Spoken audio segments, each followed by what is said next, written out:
Hi, welcome to the Why It Works webinar.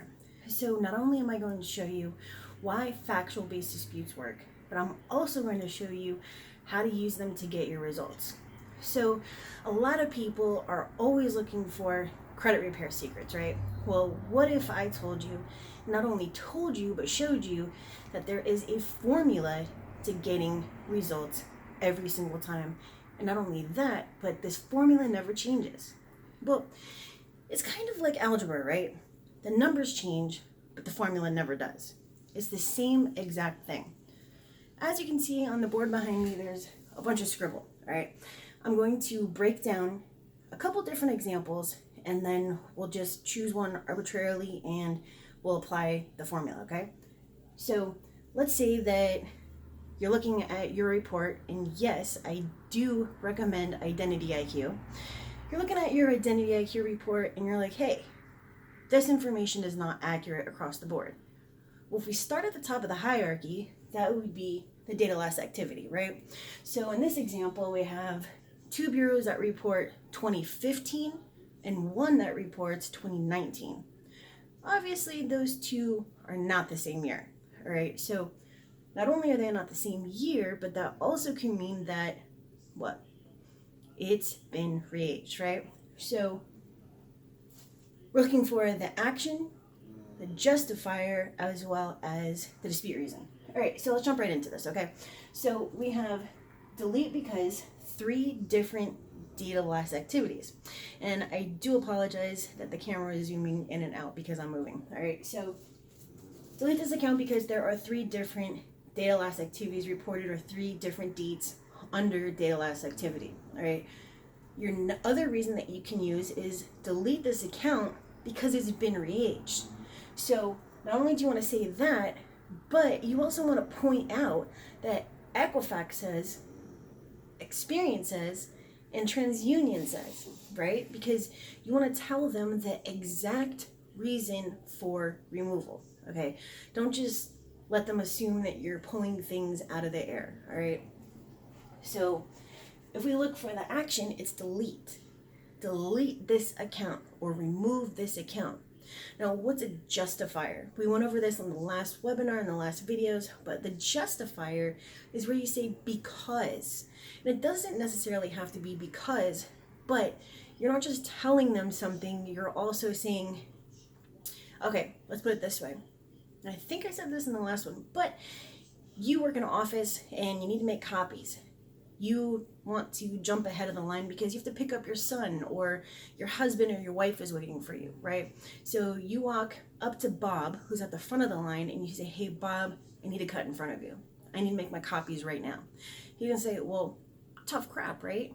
But if you say, hey, Bob, it would really mean a lot to me if I could just, jump ahead of you this one time because, I do have to pick up my kids and I don't want them waiting for me, right? So Bob's going to feel a little bit more inclined to help you because you told him why. So it's the same thing. Kind of like when you're having a fight with your spouse, you want them to understand why, okay? So just as I say with, don't use templates, tell the bureaus in the same language that you would in everyday language, in a fight with your spouse, you would tell them why, all right? I'm really pissed off at you because you didn't take the garbage out on Monday and I had to do it at 5:30 a.m. Because, all right, so going back to this. So the action is delete, justifiers because,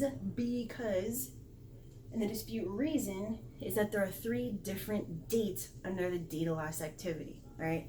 So if we go over to the next one, you send in your dispute, you said, hey, here's my ammunition, I'm starting at the top of the hierarchy, these dates are different, how could you possibly say anything otherwise? And they come back and say it's verified as accurate. Well, now you definitely need to go back and look at the new report that you pulled and look for that date updated or date reported, okay? So it all depends on where you're pulling your report from, but you're looking for that date to change. If it didn't change, they didn't investigate the account. What does that mean?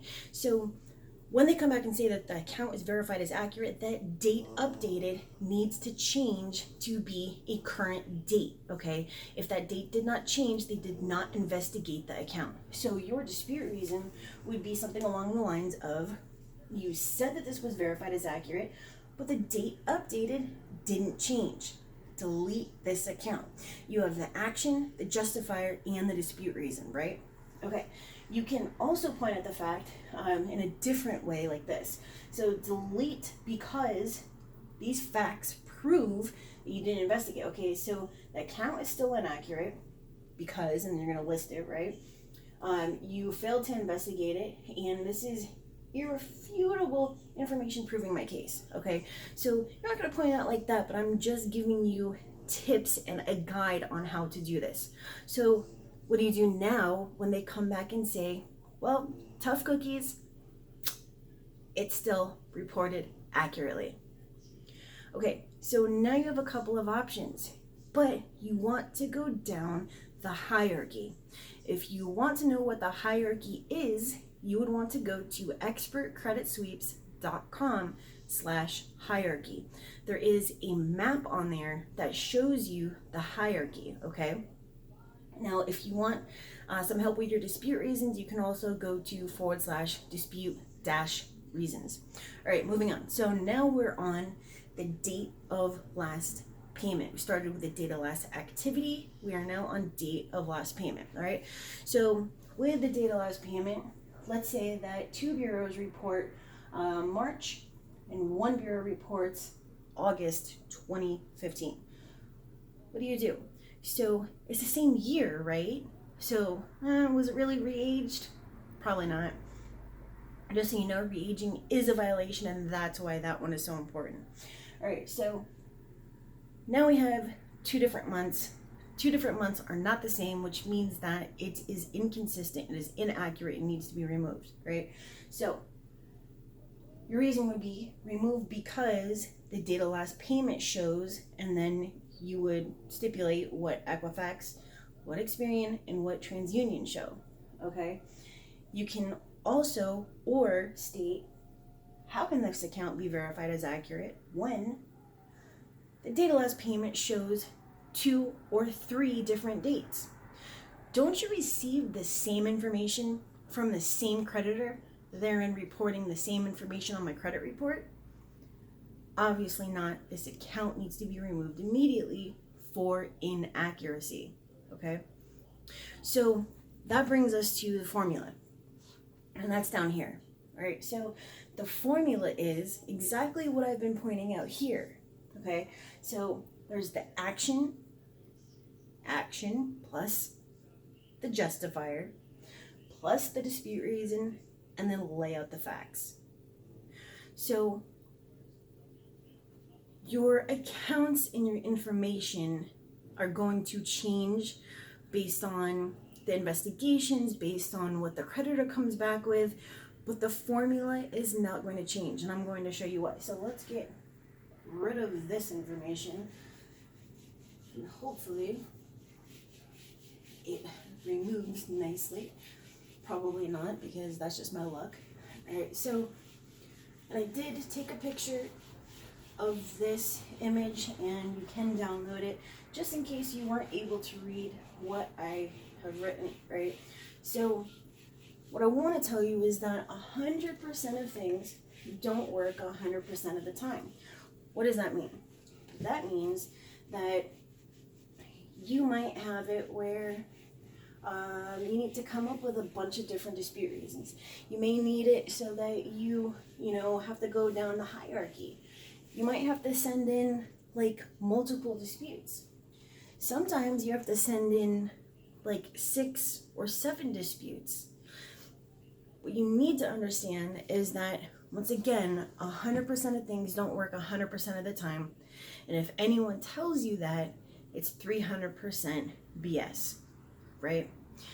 Because if it were like that, trust me, we'd all go to the same company, or you'd be able to just go wherever you want and get credit, because it'd be guaranteed that you would remove anything very, very quickly, and it doesn't work like that.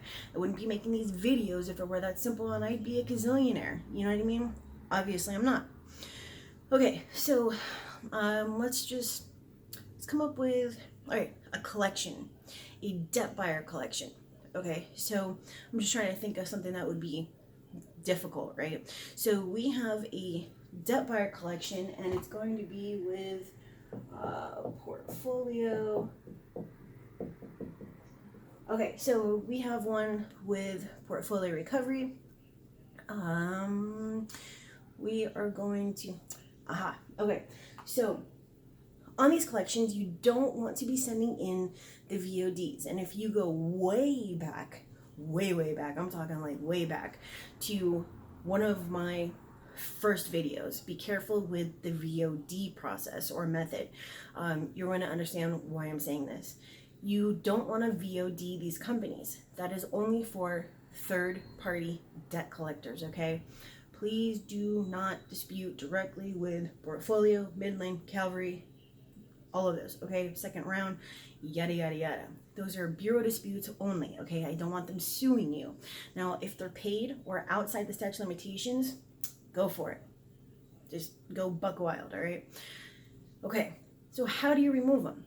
Now, there's also another video that you might want to check out where we disprove with facts a lot of the myths about debt buyers. So just to revisit that quickly, there was a post that went viral where someone said, you know, the way to remove these is to basically state that you either have no contract with them or that your contract was canceled when it was sold to that company. However, that is not correct. A company can sell or transfer any account to anybody, all right? You're never going to have a contract with a collection agency. I mean, obviously, they are coming after you because you didn't pay on a contract you had with the original creditor, all right? So when, you know, with debt buyers, they actually do pay for the debt, not the entire amount, but they can collect the entire amount. And yes, you are legally obligated if it is, in fact, your debt and it is legally verified, okay? So whether or not it's legally verified, they can still take you to court, but they would still have to legally verify it then, okay? So do not go after it that way. I'm going to show you how. Okay, so we are dealing with a collection with portfolio. Now let's say that you owe them, the balance is, just to make this simple, the balance is $1,000. All right, are you going to go after the balance, this $1,000 balance? No, you're not. That's completely irrelevant. All right, so we're going to get rid of that. I'm going to tell you what you're looking for. And yes, these are very, very strong and important reasons. Let's get to it, okay? So you are looking for the past due, and you are looking for late payments. My scribble, and we're going to put stars next to those. Okay, so if you can't read it, it very simply says exactly what I just said. Late payments and a past due. So why are these important? I'm going to tell you why. If you go back and look at my videos on FCRA and FDCPA violations, you're going to find one on debt buyers. Now, what is a violation, or what are violations for debt buyers? These two, all right? So your hierarchy of dispute is going to be different for them because of the difference in violations in the way that you are going to dispute them. All right, so two violations would be a past due reported on a collection and late payments. Why? Well, that part's just really, really simple. You just have to use common sense. It is a collection. By default, it is past due. It is a collection. By default, it is late, right? So those are automatically violations. So your dispute reason could be something very simple. This account, portfolio, account number, blah, blah, blah, 517-805, yada, yada, needs to be removed immediately because there's a past due or because there are late payments. And this is a collection and it is a violation to report these. Delete immediately, okay? So if they come back and say that it's verified as accurate, then you can actually use the law against them, okay? You would very simply go and find them. Okay, so That is very, very important. All right, so let me just give you another one. Let's just get rid of this. Let's say, okay, let's say that you have a charge off. You have a charge off account, and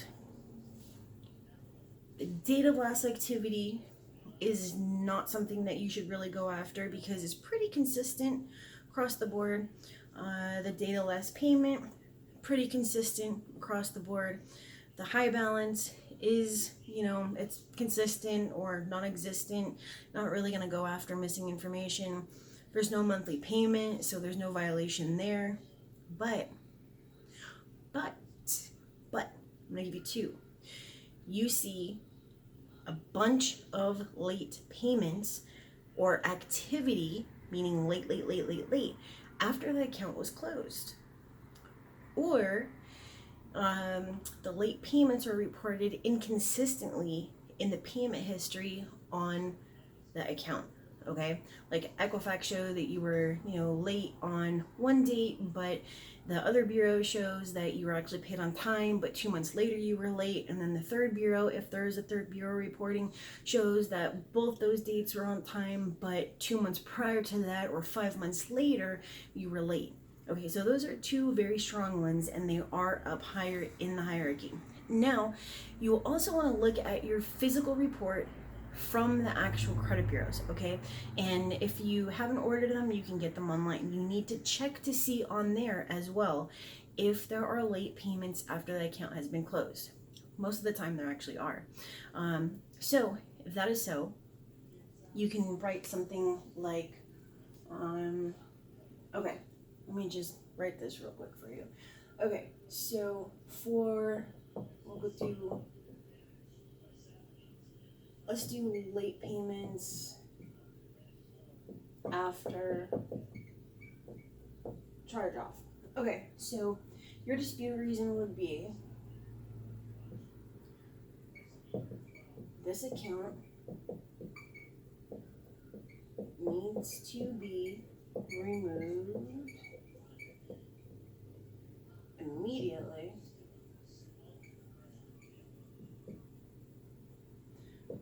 because,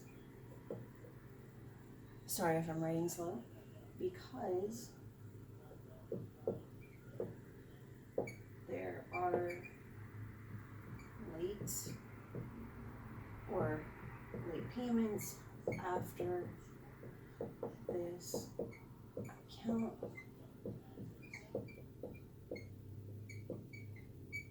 was closed. Okay, my chicken scratch right there says this account needs to be removed immediately because there's the action, there's the justifier, here's the dispute reason. This account needs to be removed immediately because there are late payments reported after this account was closed, right? So now let's go with that second example, and let's say, let's write this one a little bit differently. So, inaccurate payment history, Experian shows, Equifax shows, TransUnion shows. And then right under it, which I don't really have room for, right under it, we're going to say,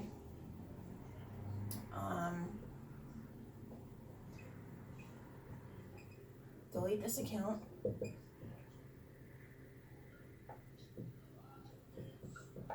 For an accurate payment history. Now, you can also do this differently.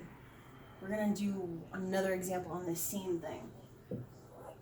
All right, so let's say that you really don't have any options with this account. The bureaus are reporting the same dates that you were late. There's no inconsistencies between the date of last payment, the date of last activity. There's no monthly payment. There's no late payments after the account was closed. It looks totally perfect. Well, I'm not going to tell you to lie, but I am going to tell you that one of the easier ways to remove a charge off, if it's been on there for a while, is to go after the first date delinquent, okay? So let's say that the account was charged off in 2015, but your first late payment was back here in 2009, right? You're gonna go after that late payment right there, okay? So you would say, delete this account immediately, or this account needs to be removed because I was not late on 2009, okay? So you're not saying anything about the fact that it was charged off in 2015. You're not saying anything about this $1,000 balance that you owe. You're not saying anything about anything. You're not saying, this account is not mine, blah, blah, blah. You're saying, I wasn't late March 2009. Delete this account for inaccuracy, okay? So another example of that would be, let's say that you don't want to lie, okay? You could actually go after, let's retract that statement. All right. We're going to say,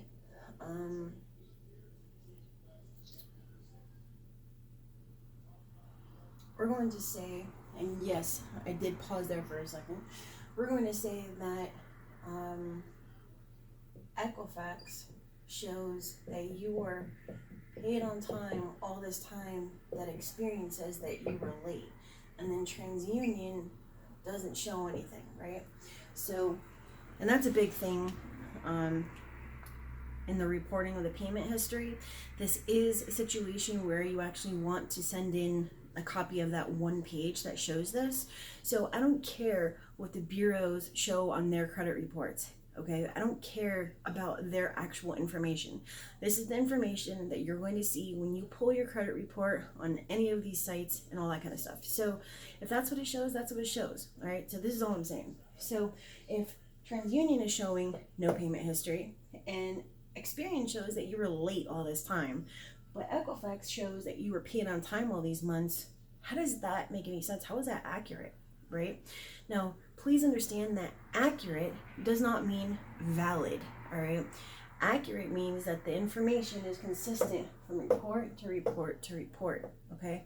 Whether it's written differently or whatever, that doesn't matter. The numbers have to be the same, okay? The status has to be the same, right? So that is another way to get them off when you are kind of grasping at straws, because you have to remember that everything has to be accurate and complete, right? So I'm going to give you one more. All right, let's get rid of this mumbo jumbo. I was going to take a picture of it and forgot to do so. I do have a picture of the first one because I wrote it out prior to the video starting. Okay, let's come up with one last example. That is me thinking. Okay, so we already went over charge-offs. We went over the debt buyer. All right. We are going to look at bankruptcy. All right, so we have Experian here, Equifax here, and TransUnion here. Experian reports US BKPRT CTU 1, 2, 3, 4 blah blah blah. Equifax reports US Dist Court. TransUnion reports US Bankruptcy CT. Okay, now tell me, is this information accurate? Well, the answer is no. Just because they understand their own abbreviation doesn't mean that it's accurate, okay? It has to state U.S. Bankruptcy Court, City and State. This is exactly what it's supposed to look like. U.S. Bankruptcy court. It can be abbreviated on court. And we're supposed to have city and state. If it's not listed like that, and it's never going to be, it's inaccurate and it has to be removed. So if you're using the formula with this, action plus justifier plus reason plus facts, right? How would you write this? You would say, these are a couple different examples, I'm only going to give you one. You would say, here's the action, that's the action, remove bankruptcy because, that's the justifier, court name,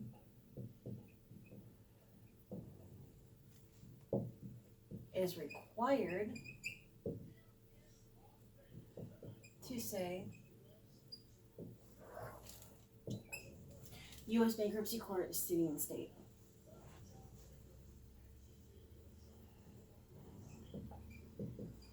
This account is completely inaccurate.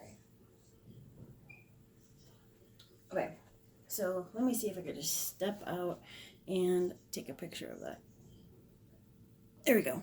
I took a picture of you guys. That was my big old head coming back into the thing. Okay, so now I showed you how it works. I showed you how to implement it, right? And I gave you the formula. Does the formula work all the time? No, like I said, you need to keep on going. You have to go down the hierarchy, but it all goes into the formula. Remember, the numbers change, the words change, the accounts change, all the information changes. However, the formula never changes. Action, justifier, reason, facts. Okay? So I hope my intention behind this, my intention was to break this down and give you the examples so that you can understand why it works, factual based disputes, and how to use it in your disputes, okay? So that you can get the actual results that you're looking for, right? Because you're not going to be able to get a mortgage or business funding with this bankruptcy on there. So that is a big one. You're not going to be able to go and get that mortgage with that charge off on there. So just get rid of it. It doesn't matter to me if it's $500,000 American Express. I remove them all the time. Use the formula. I don't care if it's a charge off. Use the formula. Okay, so you need to understand what information that you're looking for. And I do just want to make a side note because it was just going through my head. There's a lot of people that think that there should be no balance on a charge off. And actually, we're going to write this down. Okay, I'm going to tell you. If you have not paid your charge off, there is going to be a balance. All right, I'm going to repeat that. If you have not paid your charge off, there is going to be a balance. It is accurate if that balance is accurate for it to report because it's unpaid. Okay, so it is not a violation for your charge off to have a balance. So if you see a charge off, and yes, that's how I write a charge off. If you see a charge off that has a balance of $1,000 and you owe that $1,000, it's reported accurately. It would not be reported accurately if this charge off was transferred over to another company. This is company B. They are supposed to be reporting the balance. Now this company no longer reports the balance and reports it as transferred or sold. Okay, so that is when that one should not have a balance. If it is transferred or sold to another company, that company, this one right here, is now going to report the balance. This one should not have a balance, a monthly payment, or a past due, right? Let's write that down. No balance, monthly payment, or past due. This one is the one that can report all that information, okay? But if it's a collection, they can't report a past due or monthly payment. It's only the balance. So what do you do if this company is reporting this information? So if this is transferred over to company B or sold, and this company is still reporting a balance of $1,000 and a monthly payment of $450, whatever, and a past due of $125, your dispute reason would be delete immediately for violation. Okay, this account was transferred or sold to another company and therefore cannot report a balance, a monthly payment, or past due. Okay, so you're giving them the action, delete immediately, you're giving them the justifier, because in the dispute reason, this account was transferred or sold to another company and cannot report them up. All right, so that is basically it. We are going to have another webinar. I don't know if it's going to be this Friday or next Friday. Haven't figured it out yet, but let me just take a picture of this real quick. Move my big old head. Want to make sure that I have these so that you can download them. Okay, so we do have another one coming. I don't know what it's going to be on because I need to plan it all out for you guys. Just remember that I do this to help you. I do this so that you can get your results. Now, the question is, what does this work on? What does this formula right here work on? What type of accounts? This is going to work on bankruptcies, judgments, tax liens, repossessions, foreclosures, child support, charge-offs, regular collections, late payments, so on and so forth. All right. The only thing that you cannot apply this formula to is going to be inquiries. Inquiries are disputed independently and using a different formula, okay? So that's basically the whole, where's the proof that I signed this? Where's the proof I gave my authorization? Send it or remove it, right? Prove it or lose it. That's basically the formula behind inquiries. So moving on. Okay, so please just remember that this formula never changes. And yes, I did try to slow down my speech this time so that those of you that don't understand me very clearly could understand me, okay? So if you have any questions about this information, please let me know. Not just this information, obviously, but the information that I've talked about. If you need any help, I would be happy to see if I can help you. You can either reach out on the live chat on the website, or you can go directly to my website at expertcreditsweeps.com. If you're looking for the pricing, you can find that at /pricing. Okay, so I do hope you enjoyed this, and I will hopefully see you on the next webinar.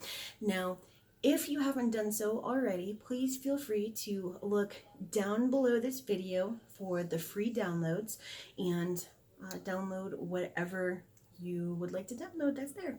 So have a great one. Thank you for joining me, and that is it. I will see you guys later.